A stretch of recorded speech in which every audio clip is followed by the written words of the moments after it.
Breaking news out of Washington, D.C. The Trump administration has asked the Supreme Court to intervene through an emergency injunction to pause a lower court order that ordered the administration to reinstate 16,000 federal probationary employees that had been terminated. First of all, I want to make sure that I stress the fact that this is an emergency injunction only.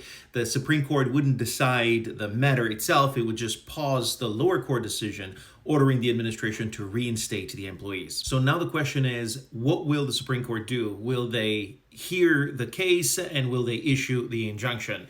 And my sense is that the answer is yes to both questions. And that for three reasons. Number one, because the issue at hand is an issue of defining the separation of powers, and the Supreme Court has historically been very attentive to deciding situations that would further define separation of powers. Second of all, for procedural reasons that have historically, once again, been important to the Supreme Court.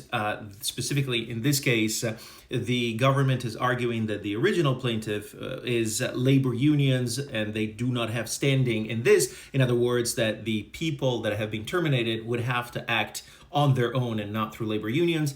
And second of all, because the government, once again, is arguing that the individuals that have been terminated would need to exhaust all administrative routes to solve this case, and they haven't done so. And third and most important, this is the primary reason I think the Supreme Court will grant the injunction, has to do with irreparable harm. If you look at the current situation, the 16,000 or so employees have been terminated. The lower court is asking them to rehire them. But if there's even a possibility that at the Supreme Court or in last appeal, the government would win and they would have to be re-terminated, that is a cost and a process that just doesn't make sense to first terminate them, then rehire them, then re-terminate them. And for me, that is the strongest reason why the Supreme Court will issue this injunction, but we're going to have to wait and see.